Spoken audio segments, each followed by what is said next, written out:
trip around the world, right? Looking at how everyone is being affected by this war.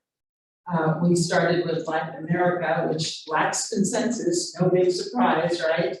But also that we have to really understand how all of the interests and positions are being reflected around the globe. And it's so different. And what we've had help today understanding is some of the whys.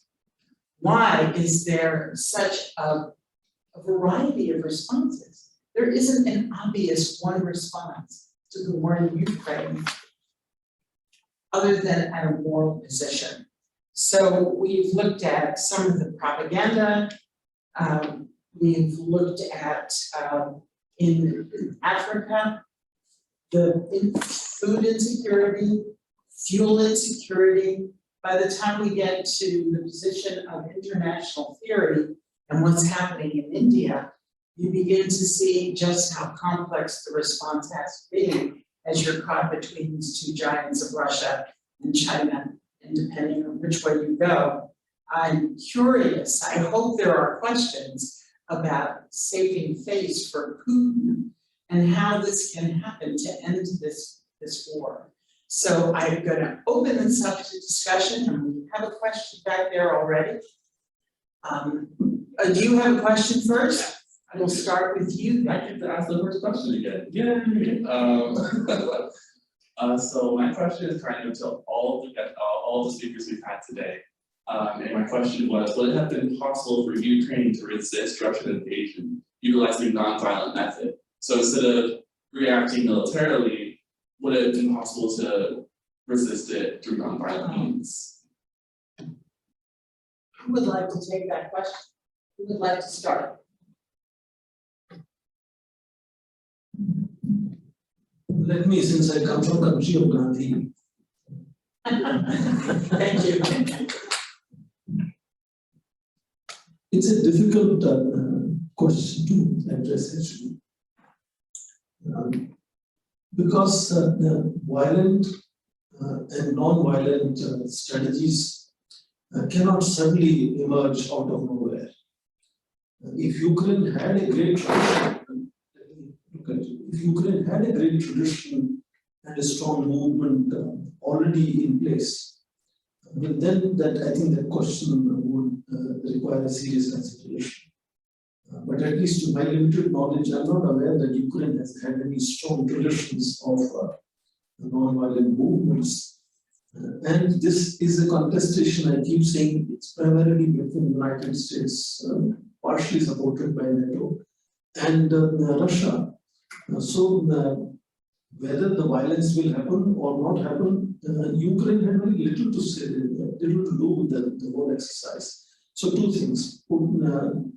Ukraine doesn't have a strong tradition, which could have played a role. Second, Second, Ukraine has very little to do with the way things have unfolded. So I don't think that's easy to answer that question. Is there anyone else, Dr. Maru? Okay, I think Dr. Maru wants to. Dr. Maru? I think I agree that the structures for nonviolence, I don't know whether they exist in the situation and with this kind of military assault, whether there will be a room to achieve the end state of achieving, getting the end state with nonviolent means. I very much doubt if it's an occupation by military force, and that this is not actually the kind we have seen in colonial, even under colonialism, where India, for example, resisted in non-violent way, but the structures were there, not as invasion at that time when the non-violence struggle happened. So neither in South Africa, for example, under apartheid, we know the kind of dialectics between non-violent and violent means of resisting those kind of systems. I very much doubt whether if there was a room for that kind of situation. Maybe now in the annexed areas, there is a room, in my opinion, potentially there could be a room for nonviolent movement, and it needs a lot significant peace movement in Russia. Do we have a critical mass, like I think Anna was the one who was raising this? Do we have a critical mass for peace movement in Russia? I think there were some discussions and write-ups on potential for that, but I didn't see, and I'm not anyways an expert on that topic. I just wanted to say this few points. Thank you very much. I think we'll move to the next question then. Please introduce yourself. I'm Jaden, and I had a question / comment, particularly for Dr. Maru. You mentioned how, relating to the Ukraine situation, one possible way to end it, or possibly end it, was Ukraine ceding the land to Putin, because they need, they have that historical need for a buffer, as was mentioned. And then also, if you cede the land to them, that kind of gives them what they want. They have their ethnic Russians. Something I think is important to consider with that fact is think back to 1938, when it was Neville Chamberlain, I believe Mussolini, a French representative of some sort, and Adolf Hitler, who met and essentially annexed part of Czechoslovakia. And at that point, that was seen as doing the same thing. It was peaceful and there was no conflict at that point.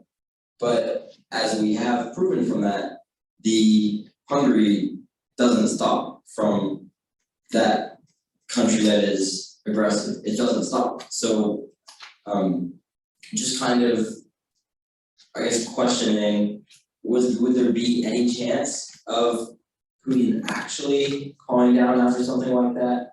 Or would an effort like that just be like in 1938, where it was handing the land to them only for him to go and take more, and want more, and ultimately, like, all of Ukraine essentially? Because looking back, in history, as was mentioned by speakers earlier, Putin is essentially, they have a very strong former USSR sentiment. They want their colonies back, essentially, and that's, where does that stop at for him? Thank you. Dr. Maru? Yeah, I mean, again, I have to do some disclaimer. I'm not an expert on Russia or Ukraine, and but from African perspective, I can say three things. First, the idea of support to Russia for annexation of Ukraine or part of Ukraine, it doesn't really rhyme a lot in terms of normative standing within the African continent. That's the first one. And secondly, it is on those countries, in those countries where they have serious constitutional governance problems, constitutional, in other words, where there is authoritarianism, or they are too fragile and they are vulnerable for coup d'etat. It's in these countries that Russia has support. So basically it delineates, it creates division that, unlike India, India is the largest democracy. The fact that it abstains, sometimes it startles me in many ways, because it could be an impact on generally the normative framework that we wish to be there. Now, Nigeria didn't do that. Nigeria is also the biggest democracy.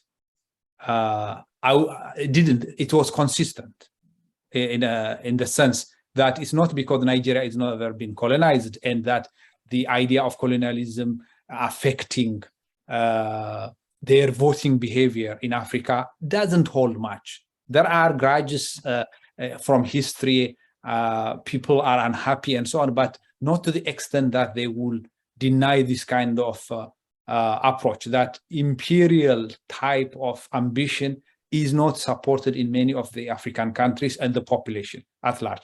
But in those countries where you have authoritarianism, I have said, example, the Sahel region where they are facing coup d'etats, and countries like Eritrea, which are consistent and in support of anything that is anti-West, are known to be authoritarian, and their decision is to stick with Russia and most often with China also. The third element is there are situations where national interests really dictate. For example, access to food security issues. I mean, they are dire in some countries and they do affect. But I think it's a serious challenge in that regard. The only exception, like I said, like India, in my opinion, from a normative perspective, not national interest perspective, perhaps there are other factors that are taken into equation when it makes a decision of this kind, is South Africa. South Africa also had a tendency to vote, unlike most of the African countries, but also as a democracy, you would expect it would be more clearer in its position, similar to Nigeria. But in some cases, you see anomalies in terms of the voting behavior that you see with South Africa, but not on annexation, for example. Annexation and referendum on annexation is not really supported. So on the one hand, you have some countries wanting to be neutral, if you wish, where neutrality doesn't work. I mean, in this case, in my opinion, you cannot be neutral, like somebody said, you cannot be neutral between fire and fire brigade. You have to side with fire brigade. Simple. And I think in this case, it would completely be against Africa's interest, where an ambition of this kind creates this kind of havoc in Europe on sovereign state. Because Africa, like I said, thanks to the wisdom of the founders of the Organization of African Unity, said, even if these are colonial borders, artificial borders, imposed on our population and unjustly dividing community into 3-4 nations, a nation state which is alien to Africa, but we will hold this one because the solution could be the kind of medicine that we would look for could be more dangerous than the current problem that we have. And I think it is a wisdom that has served in reducing the lives that could have been lost if we were to go to adjust all borders in Africa. And imagine 55 countries. We had already 2 countries created in the past 2 decades, 2 new countries. And I think all of them are in crisis now. And so it is a practical lesson learned in Africa. And deep inside, I don't think there is a support for this. But it could play a big role because it has a voting number in the UN system and other institutions, and could have influence. So a lot of work has to be done along these lines. But the West didn't step up, like I said. It has abandoned African situation, like I said. Currently, there is ongoing genocide against Tigrayans in Ethiopia. 500,000 people have been killed already. This is a report of the UN. I'm talking. Now, other estimates put it higher. So it's a big challenge that many African countries are not getting the support that they need. Thank you very much, Dr. Maru. Is there anyone else? Would you like to comment, please? Can I just say, because he mentioned interesting analogy of fire and fire brigade, and one country should choose sides and not be neutral in a situation like this. I think that's a complex question, whether it is as simple as looking at fire and fire brigade. NATO has expanded eastwards 600 miles, reaching almost borders of Russia, which is not Soviet Russia, it's Special Federation we are talking about. I just mentioned to you, Ukraine won't have stood up to Russia beyond a week. So we don't know who's triggering that fire for 7 months. It's Russia alone, or is it West as well, which is supplying helping Ukraine? So I think it's a more complex situation than a situation of between fire and fire brigade, where one side is trying to douse the fire. At this stage, neither side seems to be interested in dousing that fire. Both sides are trying to sort of showcase their firepower. And Russian side is already visibly proven to be not as potent as West supported Ukraine is. You would remember in November last year, President Putin had actually advertised one draft agreement as to what he wants America and NATO to sign on its written security guarantees. That has disappeared. He's not even talking of disallowing Ukraine to become NATO member. NATO is now talking much more aggressively of taking Ukraine as member. Ukraine has already applied for EU membership. So in that sense, not even Ukraine is the full focus. So imagine for President Putin, the already authoritarian leader, to begin to talk of taking security guarantees to now reducing it all the way to saying, give me these couple of kilometers of bandwidth on the border in the name of my ethnic Russian community.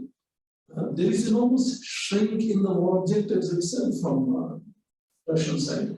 I'm not saying out of generosity to anyone, out of compulsion, of course, because he's not able to withstand that kind of onslaught that has come upon him. Not just politically and in propaganda terms, but also in terms of firepower that he's facing. Russia is not even able to consolidate the 4 areas that Putin has signed a decree to say they are now part of Russia. And those areas are under fire. So basically, I'm saying it's a more complex situation. Therefore, countries have to choose their options and then postures very carefully. India therefore has decided to call it a dynamic and proactive neutrality, which I showed you how the language has over a period of time changed. And India has tried to communicate to President Putin that the war must come to an end as soon as possible. That's not something India can allow, but India, I also said, has compulsions because we can't really ditch Russia to go into the pocket of China, and therefore that's going to be directly counterproductive. So both in terms of principles and practice, a more complex situation like this definitely requires more complex response than simplistic response. Thank you very much. And on that note, oh, I'm sorry. Oh, please do, please. Just to add to the round of comments, and I think I agree with the question or the assumption, the evaluation of the last comment, and I would like to add that geopolitics, peace and conflict studies, and international law are different subjects. And of course, I mean, if you analyze from the point of view of geopolitics and international law and peace and conflict studies, you will have different outcomes. But international relations needs to take all this together in order to find a solution. And what you were saying about this buffer zone, that was exactly what happened. We remember that the war started with the annexation of Crimea.